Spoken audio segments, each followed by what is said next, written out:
The 9,663rd meeting of the Security Council is called to order. The provisional agenda for this meeting is the situation in Afghanistan. The agenda is adopted. In accordance with Rule 37 of the Council's Provisional Rules of Procedure, I invite the representative of Afghanistan, India, the Islamic Republic of Iran, and Pakistan to participate in this meeting. It is so decided.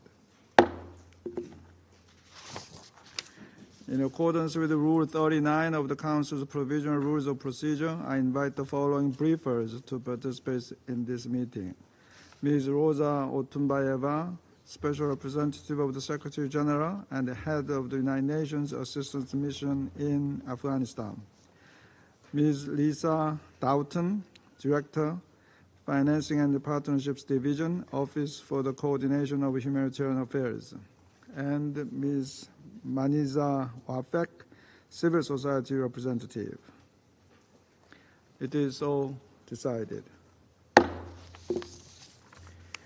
The Security Council will now begin its consideration of item 2 of the agenda. I wish to draw the attention of Council members to document S/2024/469, the report of the Secretary General on the situation in Afghanistan and its implications for international peace and security.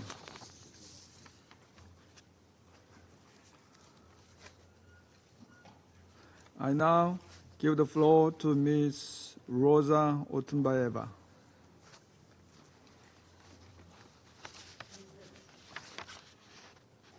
Members of Security Council, good morning.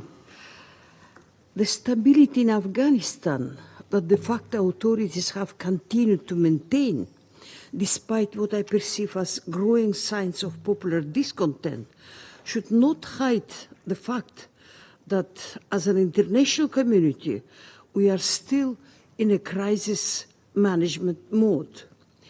In order to move towards solving the structural problems between the international community and Afghanistan, which were identified in the independent assessment issued at the end of last year, all stakeholders need to recommit to the objectives identified in that assessment. On the economic front, the de facto authorities continue to implement their policy of self-reliance through the private sector and public investments. It is positive that this private sector focus also allows some space, albeit limited, for women entrepreneurs. More support could be provided to female entrepreneurs through financing or even visas to visit trade fairs outside the country.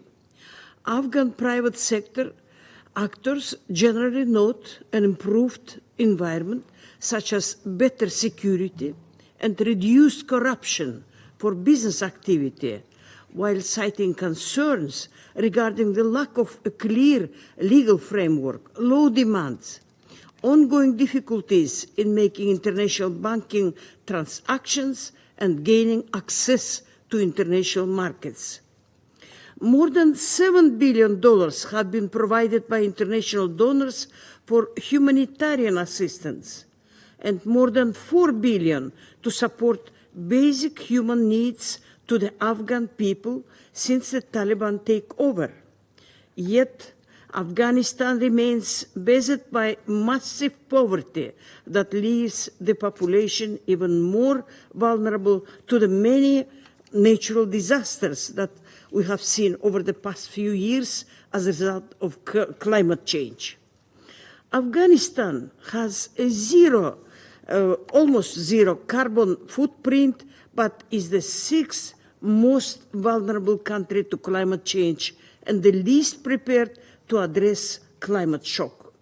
International assistance resources are unfortunately decreasing, in part due to competing global demands on diminishing donor resources.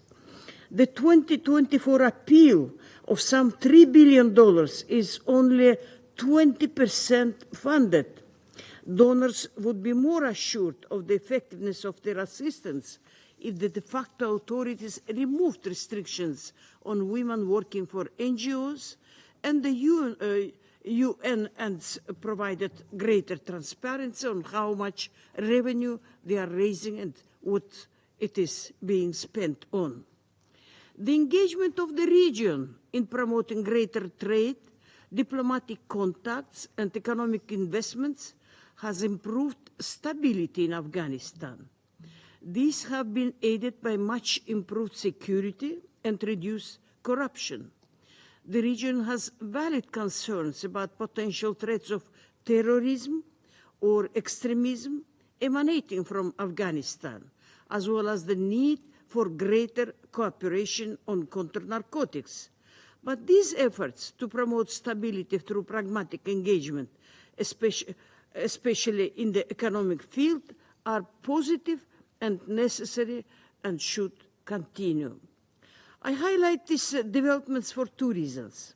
The first is to underscore the amount of engagement and cooperation that actually exists between Afghanistan, the region, and the wider international community, despite the non-recognized status of Afghanistan's de facto authorities.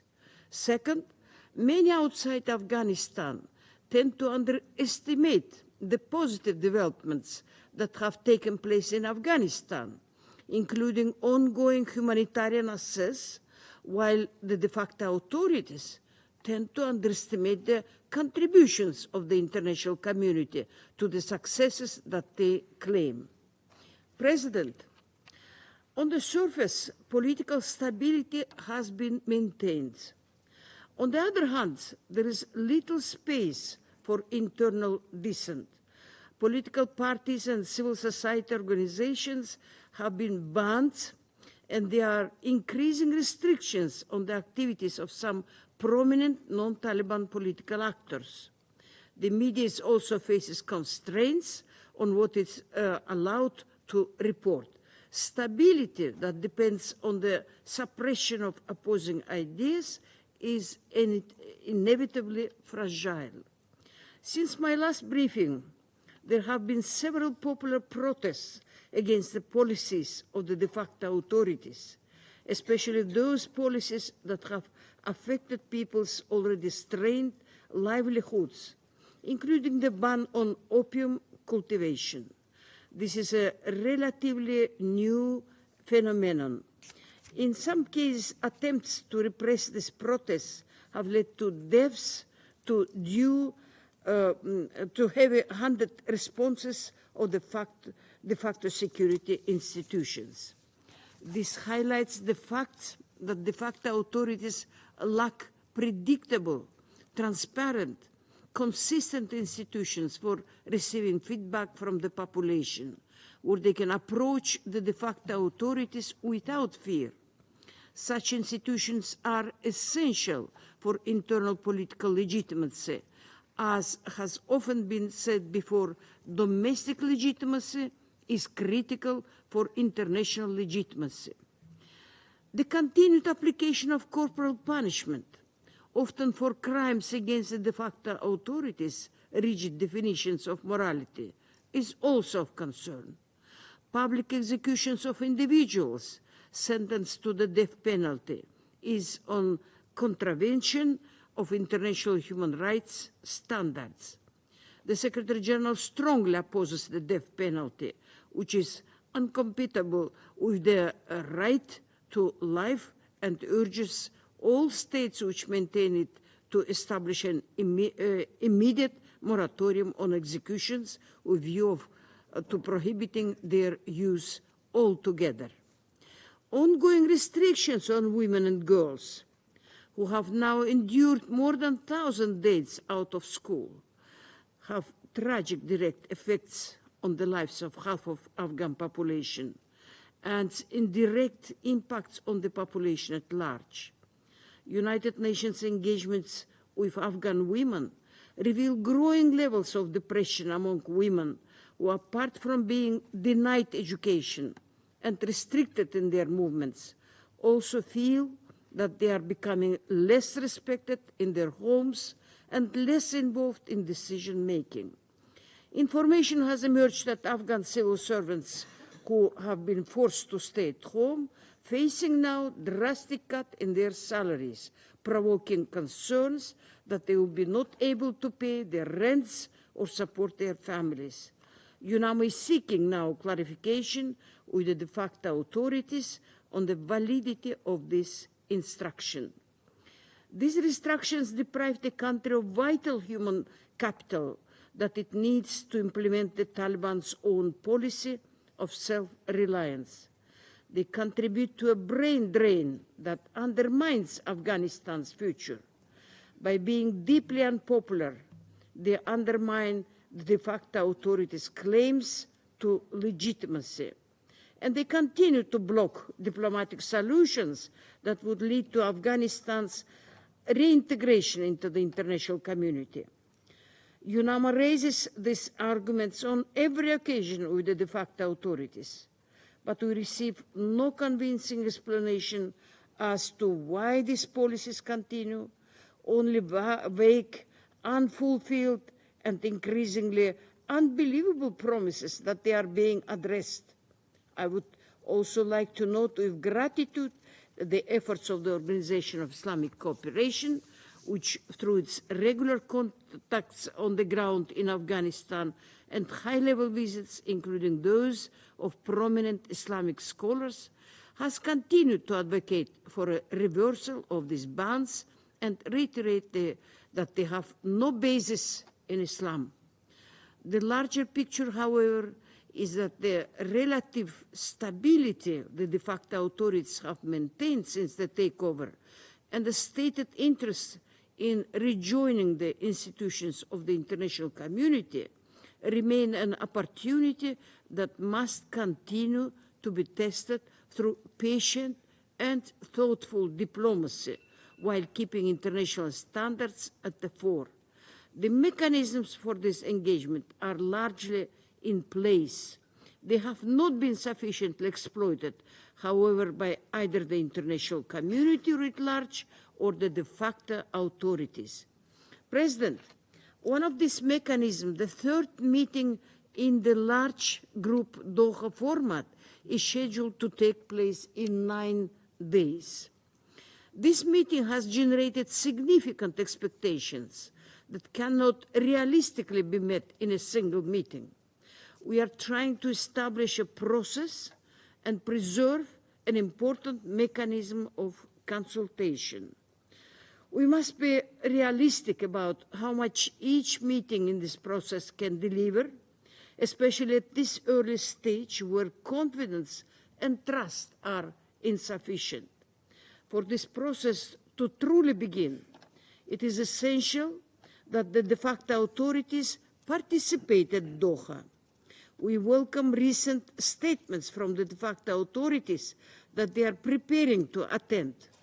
At the same time, it is vital that we maintain the basic international consensus established at the first meeting in this format in May 2023. That is that there is no substitute for engagement with Afghanistan, and there is no interest in seeing instability emerge in or from Afghanistan. We must also remain focused on the objective stated in the independent assessment of an eventual full reintegration of Afghanistan into the international community while respecting its international legal commitments.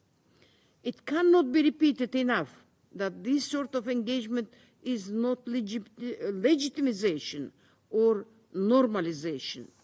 Only engagement through common, coordinated, principled international position can provide strong incentive for the de facto authorities to adopt policies that would allow for the reintegration into the international community. I would like to stress that this position is shared by Afghan population. Over the past weeks, in preparation to the third Doha format meeting, UNAMA has met with hundreds and hundreds of Afghans, and especially women around the country. These consultations revealed broad agreement that it was important for the de facto authorities to attend the meeting, but that there should also be no recognition of the de facto authorities until the issues of women's rights, girls' education, and an acceptable constitution were broadly addressed. There were high expectations that restrictions on women's rights will be forcefully addressed at this meeting. Economic concerns also featured prominently in these discussions, including the need to find employment opportunities for youth. UNAM will continue its ongoing engagements around the country at all levels. We appreciate the increasing number of visits by representatives of countries that do not have a constant presence in Afghanistan. We have seen in some areas where ongoing engagement has led to some flexibility by the de facto authorities. It has at very least led to greater understanding and trust building on all sides. We hope that in Doha, key stakeholders will convene around the table, speak to each other face to face, reinforce the principles underlying the consensus to engage and agree on next steps to alleviate the uncertainties that face the Afghan people as prescribed in last year's independent assessment. This will only happen if there is greater flexibility among all stakeholders and a clearer political willingness on all sides to move beyond crisis management to addressing the larger problems within Afghanistan and among Afghans, and those between Afghanistan and the international community. Thank you, President. I thank Ms. Otunbayeva for her briefing. I now give the floor to Ms. Lisa Doughton. Thank you, President. Humanitarian needs in Afghanistan remain alarmingly high. More than 50% of the population, some 23.7 million people, require humanitarian assistance this year, the third highest number of people in need in the world. Half the population lives in poverty. 1 in 4 Afghans are uncertain where their next meal will come from. Nearly 3 million children are experiencing acute levels of hunger. Since 15 September, more than 618,000 Afghans have returned from Pakistan. Almost 80% are women and children, and many of them need humanitarian assistance. The particularly acute effects of climate change in Afghanistan are deepening the humanitarian crisis. Extreme weather events are more frequent and more intense.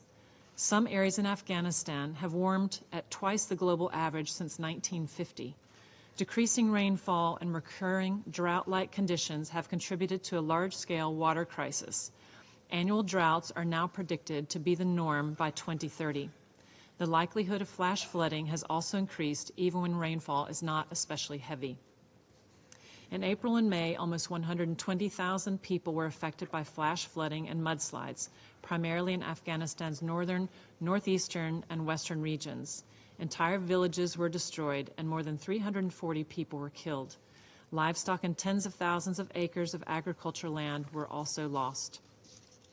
Afghanistan remains wholly unprepared to deal with these increasingly persistent threats and will require significant investments in early warning and early response systems.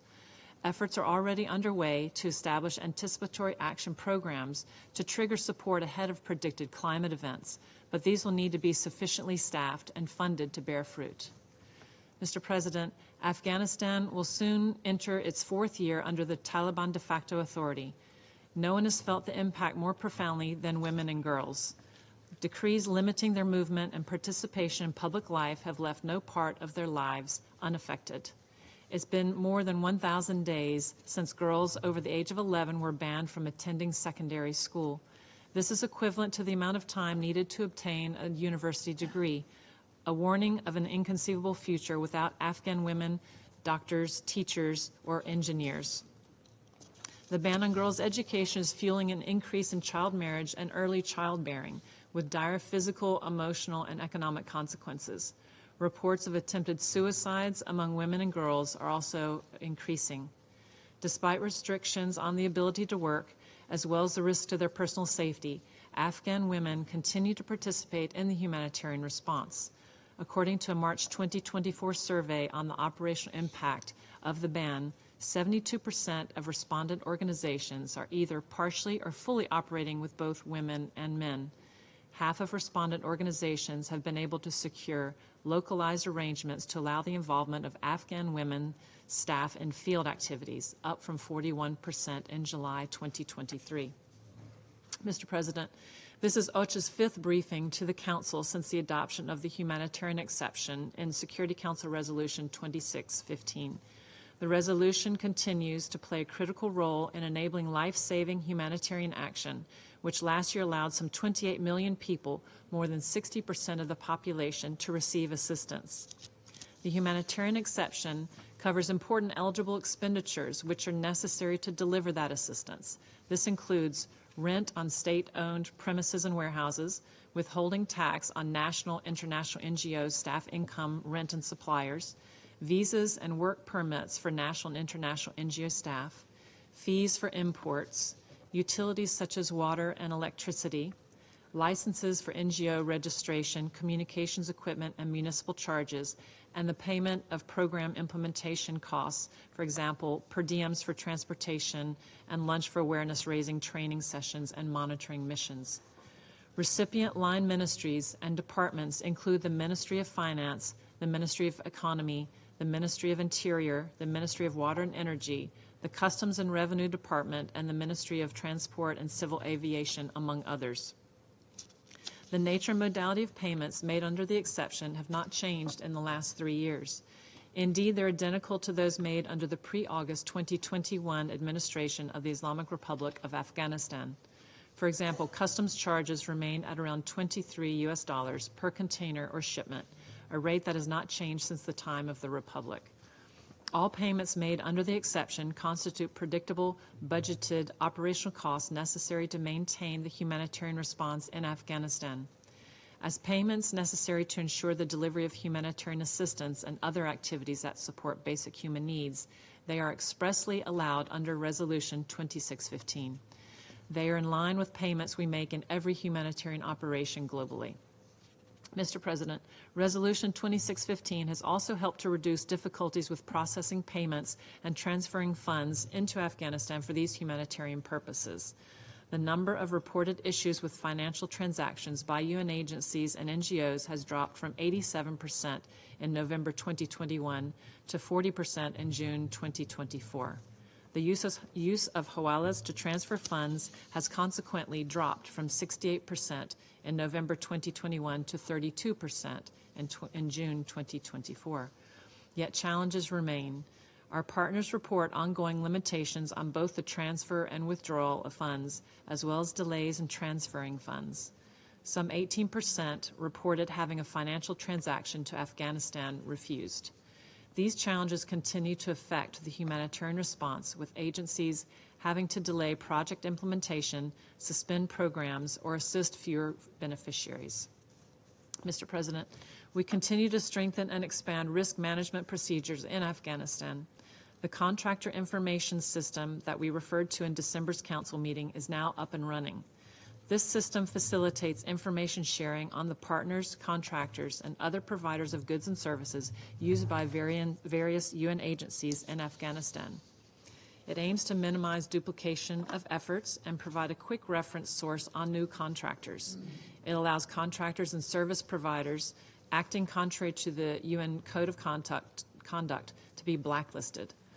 Importantly, UN agencies are able to share data and information on partners and other contractors before they are engaged.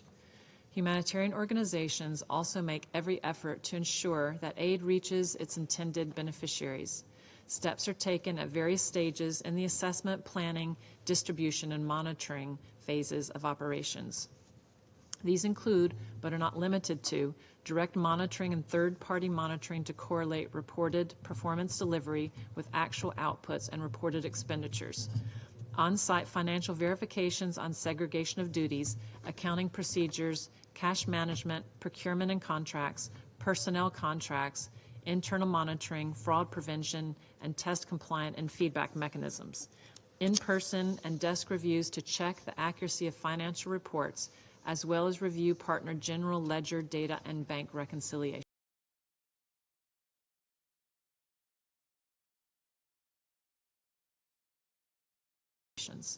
Humanitarian actors are also benefiting and contributing to the robust risk management system in place.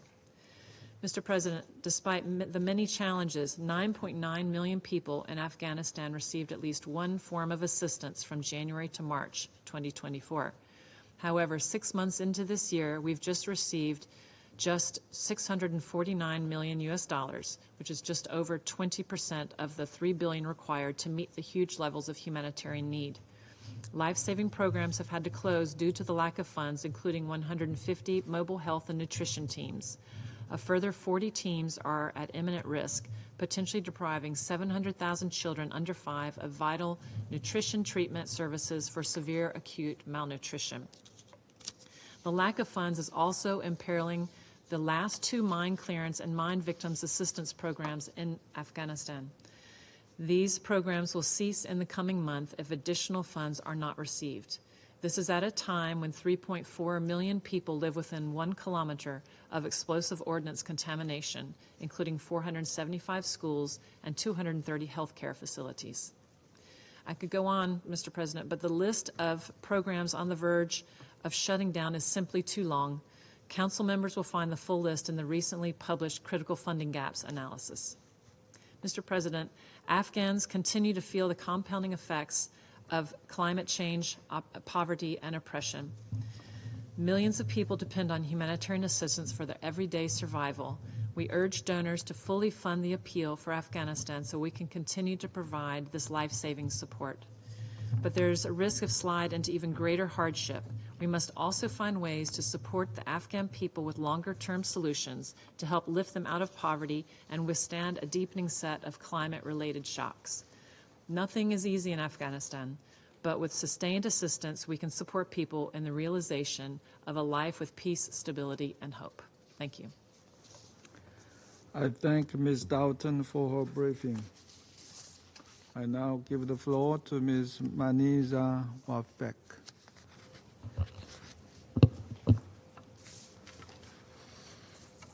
Mr. President, thank you. Excellencies, thank you for this opportunity to address you on the women's economic situation in Afghanistan. I'm Manija Wafek, co-founder of Afghanistan Women's Chamber of Commerce and Industry, executive director of Global Afghanistan Women's Trade Caravan, and convener of Peace Through Business program, a long-serving program training and mentoring Afghan women entrepreneurs. Today, I will focus on the impact of the Taliban's takeover on Afghanistan's economy, the impact of their repressive measures on women's rights and on women's ability to participate, contribute, and benefit from the economy. And most importantly, why respect for women's rights is essential not only to restore Afghanistan's economy, but for the future of the country. According to the World Bank, Afghanistan's economy experienced an unprecedented 27% contraction by the end of 2022. Almost 3 years under Taliban rule has all but destroyed the economy because of a lack of inclusive governance and declining international and development aid due to the Taliban's egregious human rights record, all of which has hampered essential public services, exacerbated poverty and unemployment, and led to food insecurity for millions of Afghans. An estimated 7 million people, more than half of the country's population, will require humanitarian assistance to survive this year. The Taliban's enforcement of gender apartheid has had specific consequences for women. Thousands of women who used to work in public, NGO, and private sectors have lost their jobs and opportunities to earn a dignified income. According to United Nations, this exclusion of women from workforce has resulted in the loss of Afghanistan's economy of approximately $1 billion annually. The bans on girls' education beyond 6th grade, women's employment in public sector and NGOs, as well as restrictions on their mobility and presence in public spaces, have significantly harmed women's livelihoods. This has increased their economic dependence on men, leading to detrimental effects on women's mental health and human dignity, and to the increase of domestic gender-based violence, which contributes to women losing their agency, and for the Afghan society to remain in an unending intergenerational poverty and continued contraction of the national gross domestic product. Afghan women have always been the backbone of the economy, acting as economic drivers rather than mere beneficiaries. Establishing a Women's Chamber of Commerce was one of our groundbreaking acts as economic catalysts in the foreground of the economy. According to the Chamber's data, there were nearly 2,500 licensed businesses owned and run by women. Nearly half of these businesses operated in non-traditional sectors like information technology, media, logistics, construction, manufacturing, exporting, dry fruits and spices, among others. Additionally, there were over 54,500 informal businesses run by women nationwide. Together, these enterprises created 130,000 jobs for men and women and supported over 100,000 women artisans in rural areas who sold their products in urban markets. And our Chamber's democratic approaches as nonprofit, non-governmental, and non-political entity, supporting women's entrepreneurship, facilitated the transition of informal businesses to the formal economy, thereby contributing to economic growth. Now, that's not the case. Not only Afghanistan Women's Chamber of Commerce and Industry, but all the chambers in the private sector have lost their autonomy. According to a UN Women report, businesses owned by women are disproportionately impacted. 42% of women-owned businesses have closed, whereas the figure for men is 26%. Enhancing women's economic participation to revitalize their in the country's economy is directly tied to restoring their rights, including to education, freedom of movement, to work in all sectors, private, public, NGO, and to contribute to decision-making at all levels.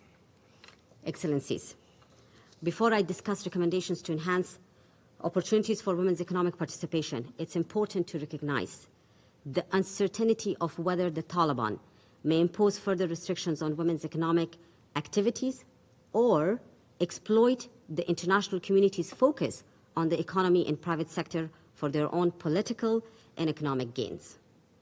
I bring you the following points for consideration after consultation with Afghan women, entrepreneurs, and professionals inside the country, during which I learned of another setback to women's economic rights.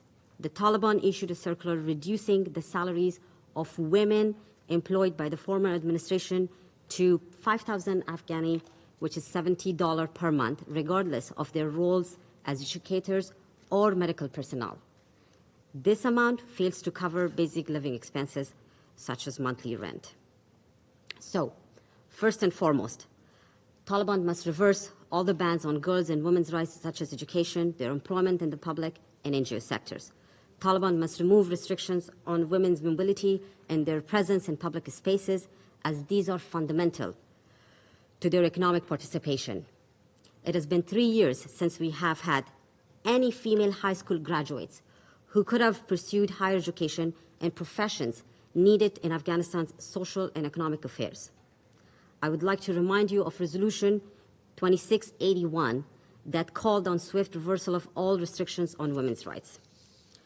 To achieve genuine socioeconomic equality and inclusion, it's essential for the Taliban to respect the human rights of all Afghans, including women, girls, children, marginalized ethnic and religious groups such as Hazaras and Shias, and the international community, including the UN's Security Council, must hold them accountable for doing so. Afghan women need and deserve the full support and solidarity of the international community in their struggle. This includes increased funding of women-led initiatives in all sectors, shaping an inclusive and equitable Afghanistan. I would like to be clear, the participation and rights of Afghan women are essential, non-negotiable. There is no future for this country without us.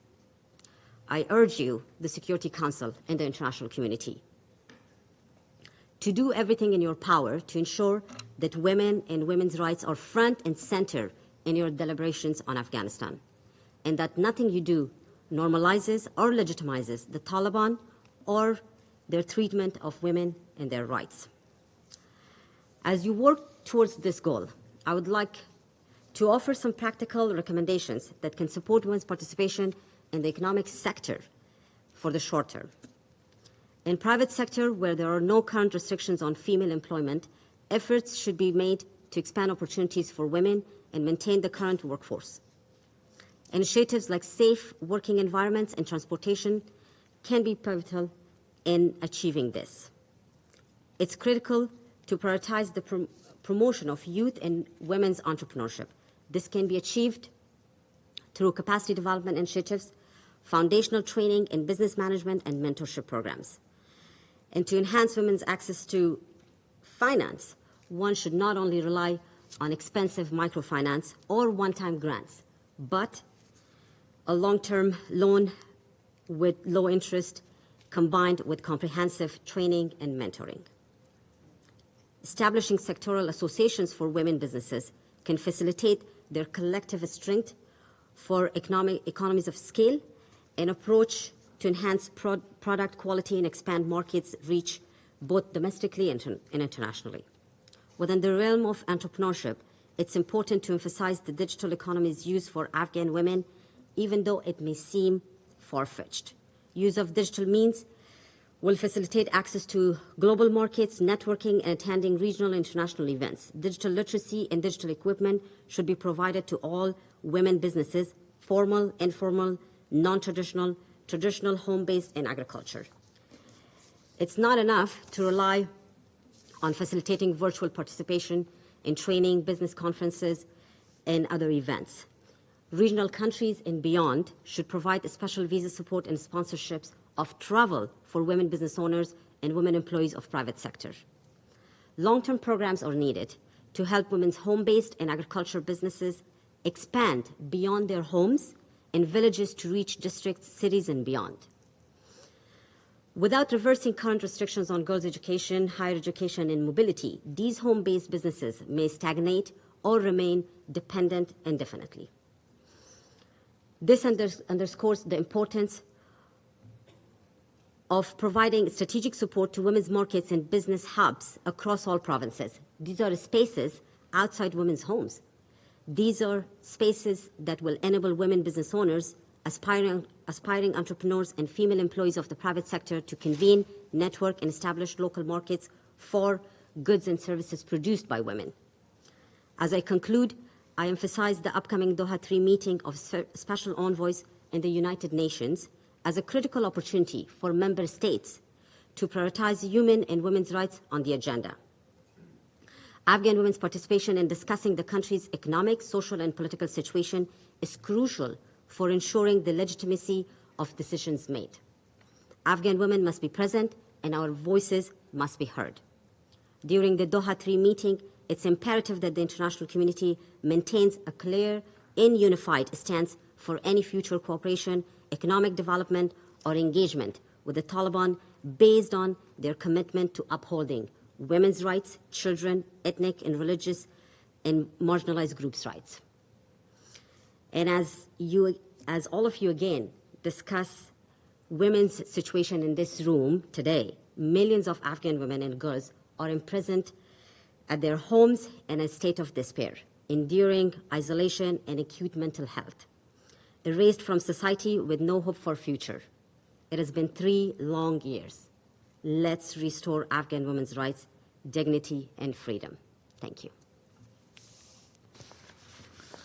I thank Ms. Wafek for her briefing.